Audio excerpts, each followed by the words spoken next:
Okay, so here we are. We have the world at our feet. We have possibilities galore. We have a million ideas, a million things that we could do at any given time. I got to do this, but then I got to go over here. But then what if I should do this, but then I should do that, and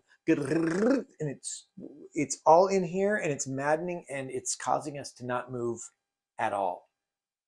We have to get things out of our head. That's the number one rule of ADHD: externalize. We don't hold things in our head. So let's get it out. So if you are paralyzed, if you have task paralysis, you don't know what to work on, how all the things to work on, do a brain dump. There's a PDF attached to this module. You can download it. You can use it as a reference, make your own.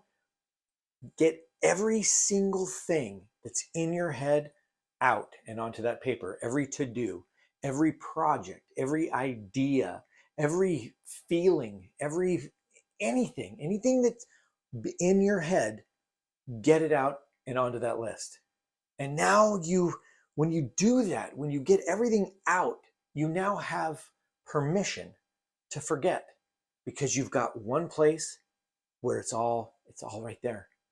You don't have to be like, oh, I'm going to do this, but I have to remember. I have to keep in the back of my head that thing I'm going to do it later on today. And I don't want to forget this line from this poem that I wanted to write. We don't have to do any of that because it's all right here. And so now, once you have that list in front of you, now you can take a look at your life and you can organize it and figure out, well, what is important to me and what can I be working on right now? And I think one of the best tools for doing this is called an Eisenhower Matrix, and I'll throw it up here on the screen here. It's a 4-quadrant board, and it breaks down everything into the 4 categories based on urgency and based on importance. So you have urgent and important.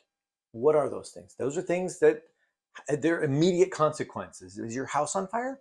Yeah, that's urgent and that's important. Let's get on that right away. You have a meeting in 5 minutes. That's urgent and that's important. The next category is the Achilles heel of ADHD. These are things that are important, but they're not urgent. These are our long-term goals. These are like our health and fitness. These are things that have no immediate consequences, and that's where we live. We live in the moment.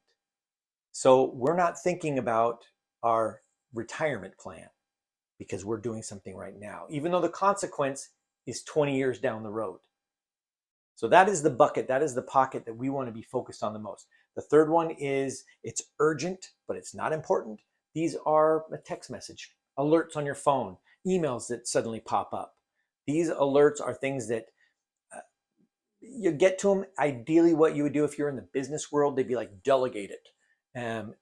But not all of us have personal assistants. So the recommendation would be, if an item falls into that category, pick a certain time chunk during the day where you handle those items.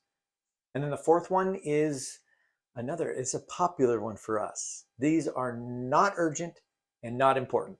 These are watching TV, playing video games. I view these as our escapes. This is where we go to shut down. This is where we go to be quiet. And ideally, people are like, don't do these things, but I disagree. I think these could be used as our rewards.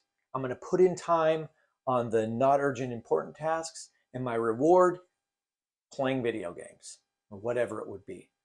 So now once you break this down, now you can see your life and the ideas and the things that you want to accomplish, and you have them categorized based on how important they are. Now that might take a little bit of the overwhelm and a little bit of the paralysis. So now you can focus on, well, which one are you going to work on?